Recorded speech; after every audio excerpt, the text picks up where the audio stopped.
Allah. Evet. Stanley ofisinden çıktı ve belki toplantı odasında bir not bırakacağını düşündüğü için toplantı odasına gitti. All of his co-workers were gone. What could it mean? Stanley decided to go to the meeting room. Perhaps he had simply missed a memo. No matter how hard Stanley looked, he couldn't find a trace Tamam, bu of sefer his dediklerini co-workers. yapacağım ya.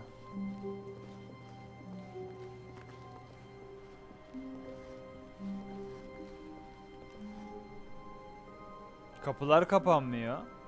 What? When Stanley came to a set of 2 open doors, he entered the door on his left. Tamam lan.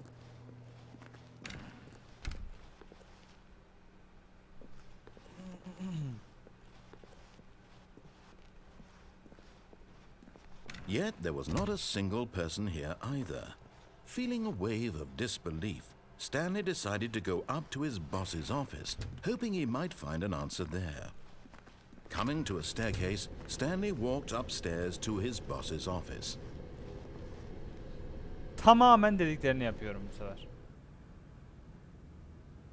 Ben bir helaya gidebilir miyim? Elimi yüzümü yıkayaydım, suratımı bir su çalaydım dedim ama.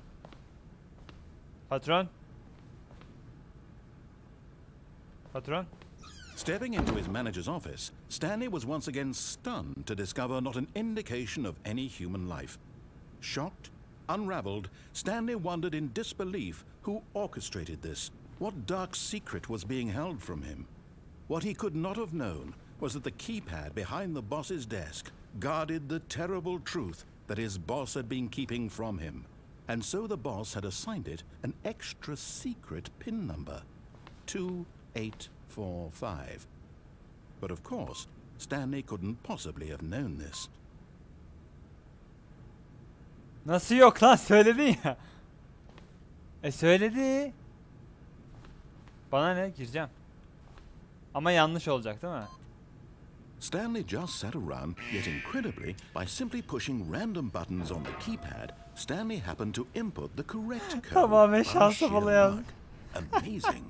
He stepped into the newly opened passageway.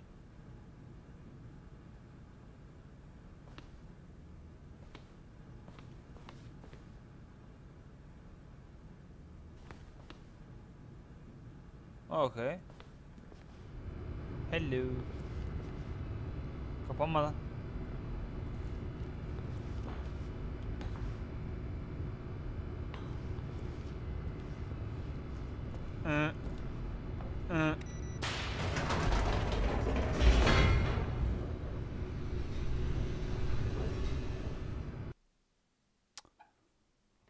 Aa, çok sinir bozucu ya. Tövbe.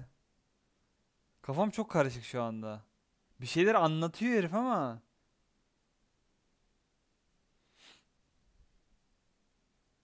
Adama ayar olduğundan dinleyesim gelmiyor.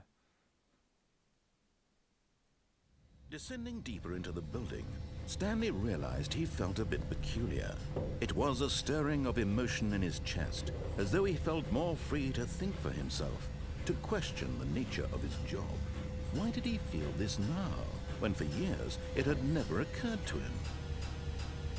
This question would not go unanswered for long.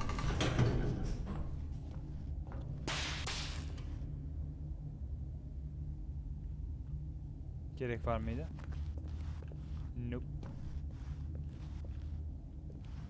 Stanley walked straight ahead through the large door that read Mind Control Facility. Stanley oradan geçmedi bu arada. Escape.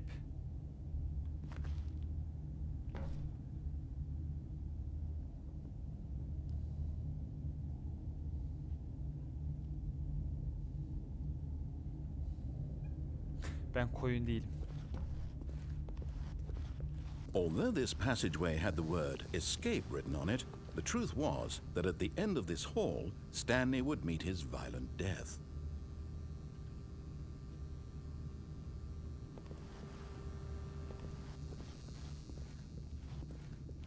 But of course, Stanley thought better of it and realized he simply had too much to live for. Nope. Still on board with death?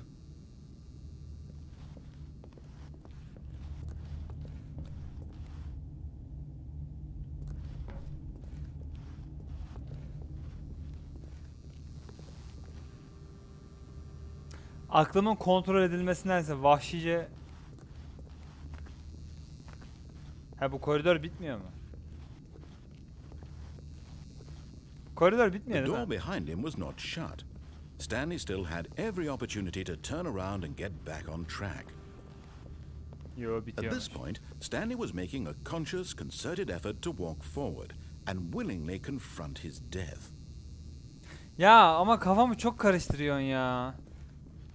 Tüküreceğim ağzına ya.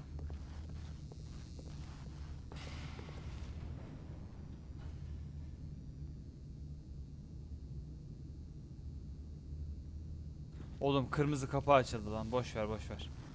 Kırmızı kapıya da gitmeyelim. Kırmızı kapıya gitmeyelim. Bak, kırmızı olmasa giderdim. Herhangi bir rengi okeydim de kırmızıya okey değilim ya. Hakikaten okey değilim bu arada.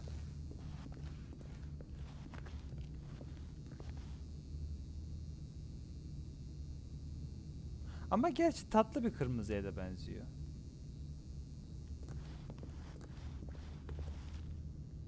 Ama kırmızı sonuçta.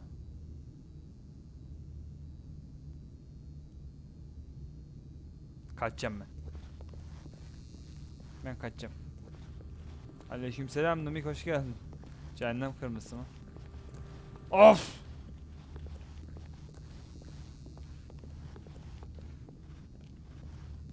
Elim kaşındı. Abi nerelerdesin ya? Estağfurullah canım, ne kusuru.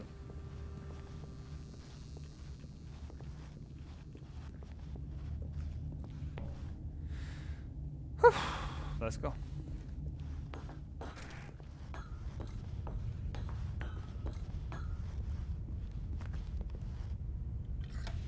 The lights rose on an enormous room packed with television screens. What horrible secret did this place hold? Stanley thought to himself. Did he have the strength to find out? Neyi bulacak gücü var mıydı dedi. Eyvallah, iyi yapmışsın.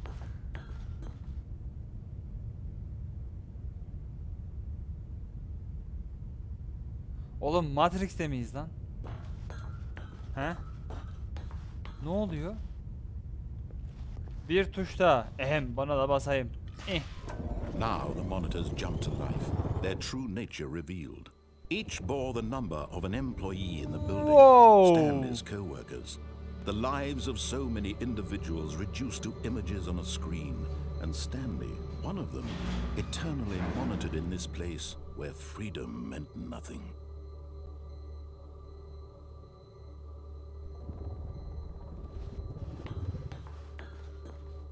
Yok değil. Ben neredeyim? 427. 427. Aa, ben buradayım. Ben hala çalışanım. Kovulmamışım. Let's go. Hoş geldin hamburger. Hoş geldiniz efendim, hoş geldiniz.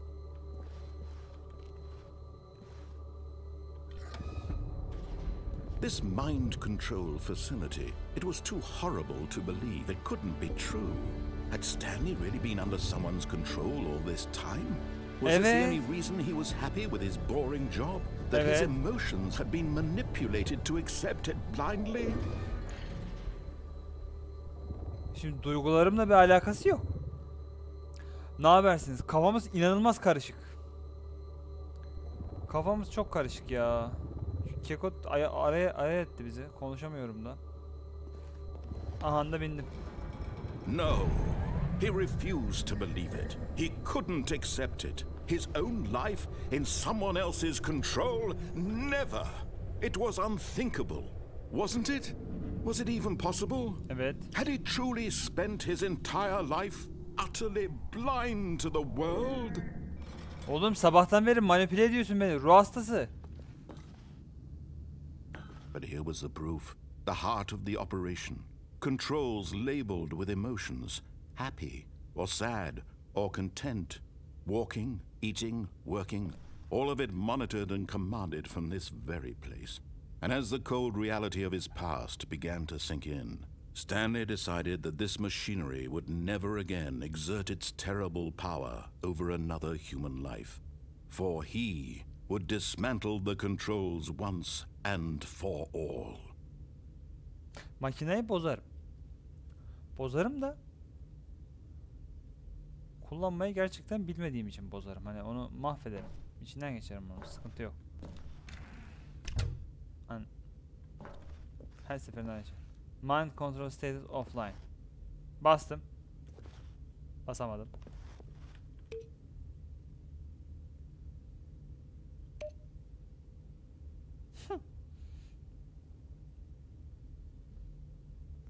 Oy sırtım. Yayınlar güzel gidiyor efendim.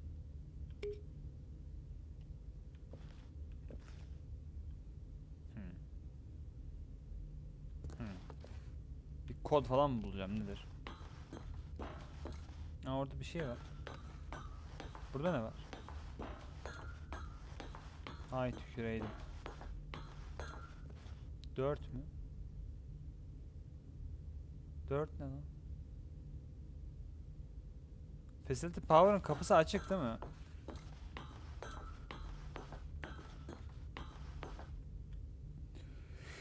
Uy. Allah, iyi yerindim. Bırak beni be.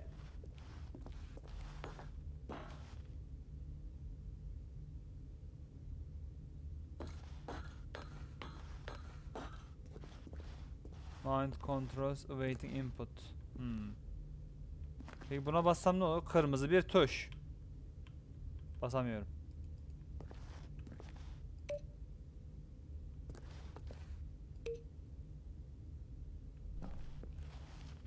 Yok.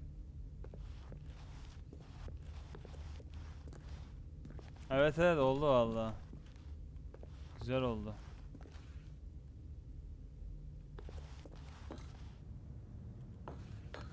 Kapanmayacaksın değil mi lan?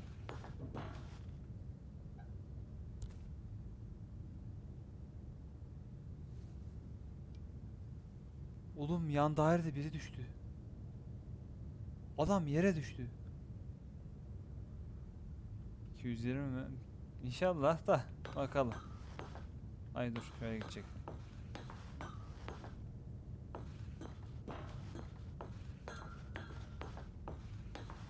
And when at last he found the source of the room's power, he knew it was his duty, his obligation, to put an end to this horrible place and to everything it stood for.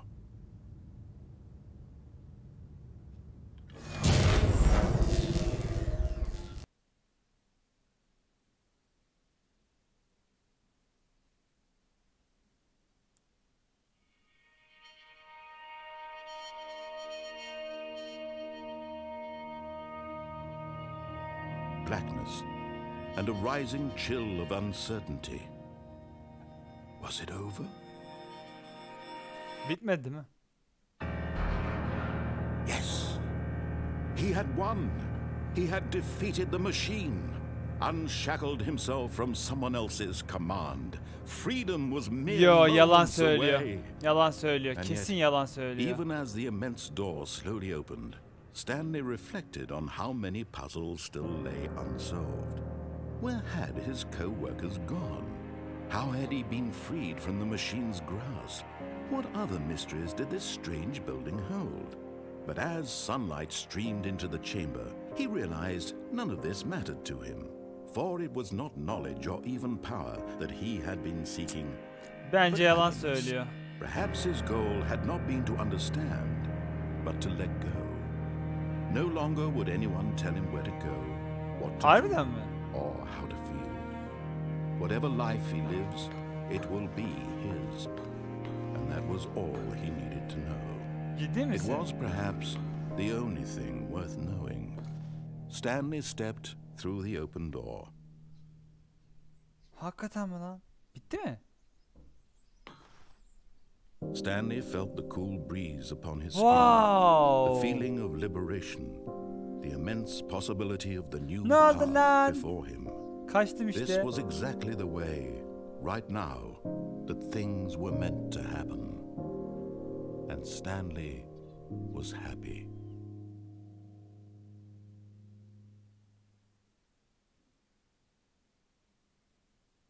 Beat the game. Oyunu yendik. Damn son.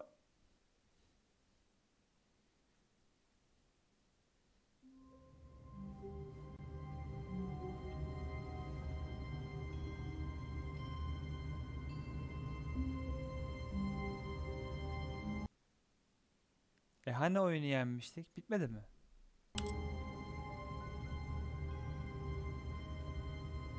Bitmedi mi şu an? Ne oldu? Tekrar buraya attı bizi.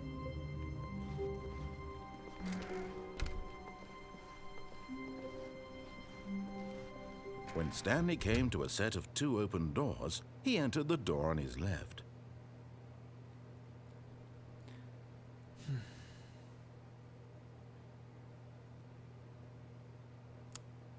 Soldan gitmek istemiyorum ya. Ama gideceğim. Ama istemiyorum. Hep bana emir veriyor. Sıkıldım artık bu emir vermelerinden. Ağzını burnunu kıracağım.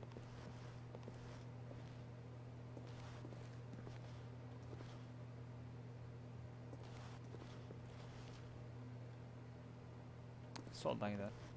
Evet, kalite seçeneklerimiz var efendim. Bileydim 4000 bitrate verirdim ya. Yet there was not a single person here either. Feeling a wave of disbelief, Stanley decided to go up to his boss's office, hoping he might find an answer there. Aynen. Yukarı çıktı Coming Stanley. to a staircase, Stanley walked upstairs to his boss's office. Aynen. Patronun ofisine girdi. Patronun ofisinde arkada bir tane panel vardı. Stepping into his manager's office, Stanley was once again stunned to discover not an indication of any human life. Stanley was in such a rush to get through the story as quickly as possible, he didn't even have a single minute to just let the narrator talk. That kind of anxiety isn't healthy, so he relaxed for a few moments with some calming New Age music. Ya sen şaka mısın? Abi adam anlatıcıya izin vermeden koşturuyor dedi. Sakinleşmesi için müzik verdi ondan sonra. Ne oluyor?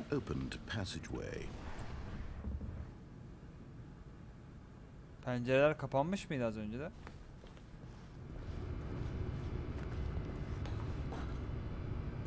Hay tükürdüğümünün gene aşağı gidiyoruz.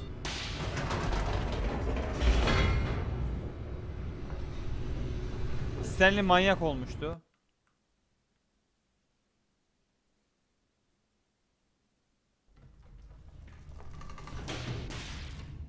Ne yapalım? Stanley walked straight ahead through the large door that read Mind Control Facility. Although this passageway had the word escape written on it, the truth was that at the end of this hall, Stanley would meet his violent death. Violent death. I want that. The door behind him was not shut. Stanley still had every opportunity to turn around and get back on track. Dönmeyeceğim. Stanley dönmeyecek. At this point, Stanley was making a conscious, concerted effort to walk forward and willingly confront his death. Evet. Kırmızı, en sevdiğim. Hop. Aa, öldük lan hakikaten. Adam doğru söylüyormuş. Vallahi öldük.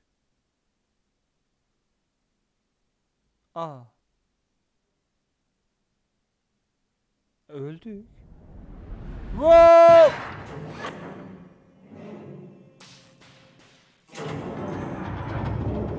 As the machine whirred into motion and Stanley was inched closer and closer to his demise, he reflected that his life had been of no consequence whatsoever. Stanley can't see the bigger picture.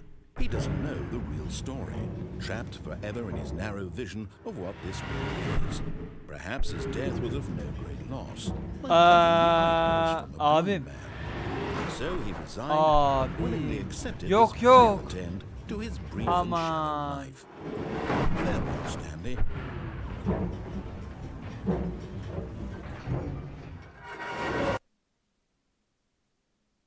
"Farewell, Stanley," cried the narrator, as Stanley was led helplessly into the enormous metal jaws. In a single visceral instant, Stanley was obliterated as the machine crushed every bone in his body, killing him instantly.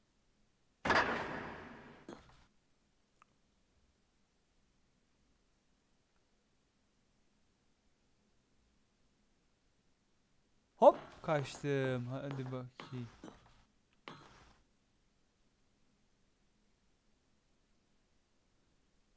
What?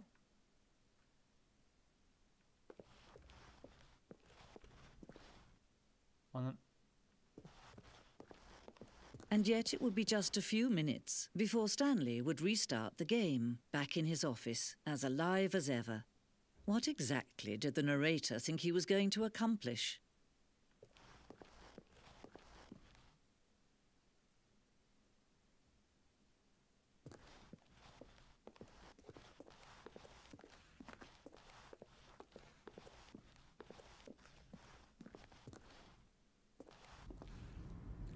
God damn. When every path you can walk has been created for you long in advance, death becomes meaningless, making life the same. Do you see now? Do you see that Stanley was already dead from the moment he hit start? Bruh.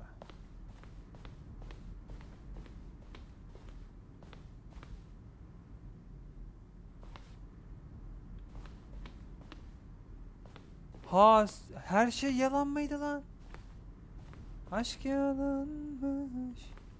Aa, bu bizim ofis. Buradan çıkıyorum, yürüyorum. Şuradan geçiyorum.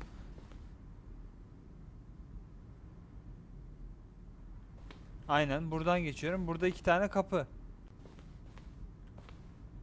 Aa.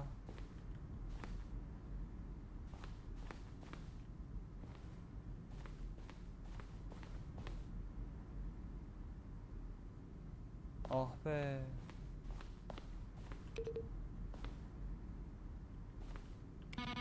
Hehe.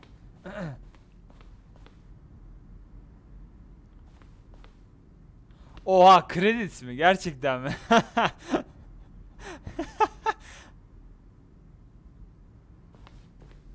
Çok enteresan lan.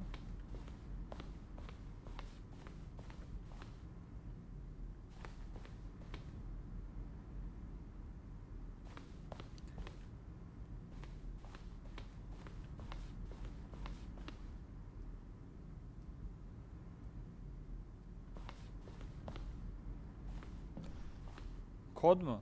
Nedir? Kod Warzone olabilir mi? İyi.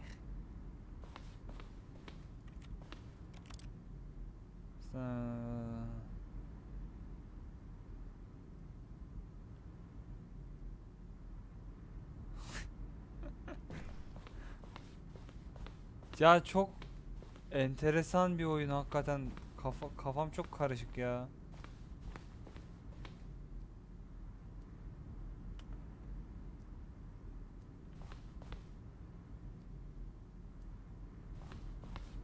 And finally, the most important question of all, what is Stanley's last name?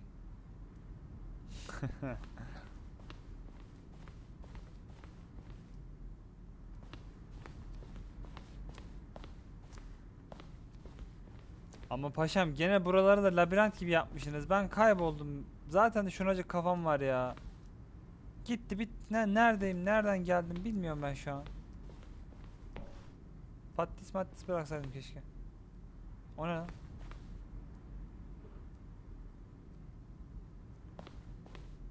Aşkım.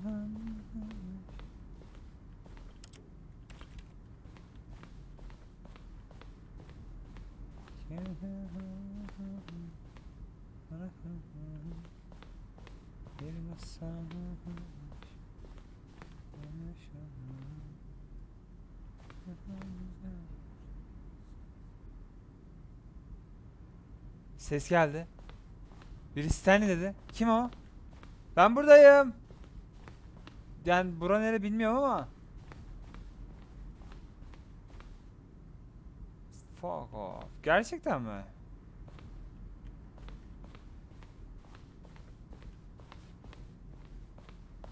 Ben Stanley benim.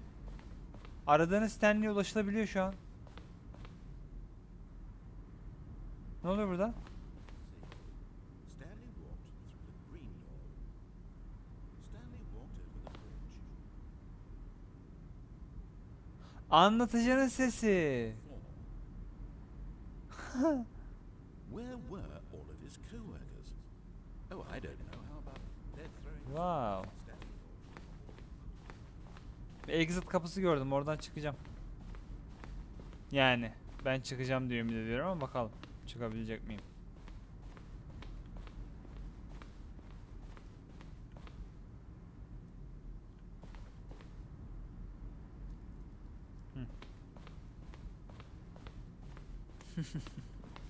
Oh, look at these two. How they wish to destroy one another. How they wish to control one another. How they both wish to be free.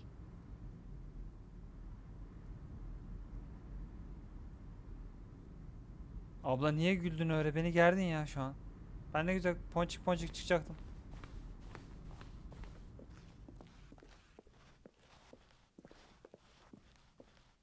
Bir şey diyeyim mi? Gene başa atacak. Gene başa atacak. Can you see how much they need one another? No, perhaps not. Sometimes these things cannot be seen. But listen to me. You can still save these two. You Ya can stop sen them şaka before they both yapıyorsun. fail. Push escape and press quit. There's no other way to beat this game. As long as you move forward, you'll be walking someone else's path. Stop now Basmıyorum lan. and be your only true choice. Whatever you do, choose it. Don't let time choose for you. Don't let time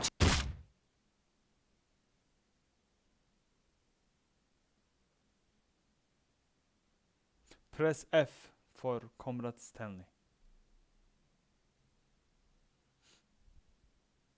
Çünkü fırçık diye bir ses çıktı. Duydunuz değil mi? Stanley'di işte.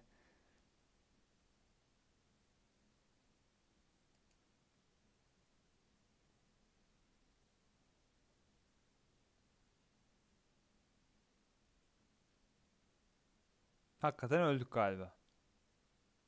Ölünce böyle oluyormuş chat.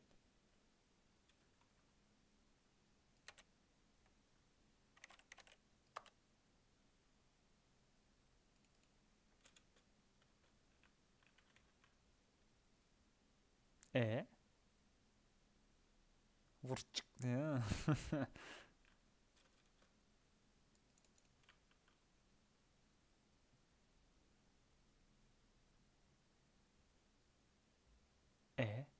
Hani ya? Ne oldu? Neye bastım? Hayır, neye bastım? Bir şeye basmadım ya, mouse gibi.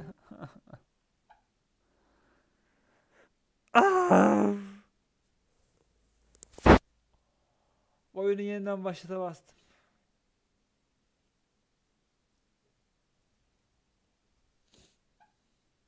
Ama muhtemelen bitmişti yani. Muhtemelen değil, bitmişti. Çünkü devam etmiyordu. Evet efendim. Stanley Parable böyle kafa karıştıran, enteresan, değişik ve tatlı bir oyunmuş. İzlediğiniz için hepinize teşekkür ediyorum. Güzel.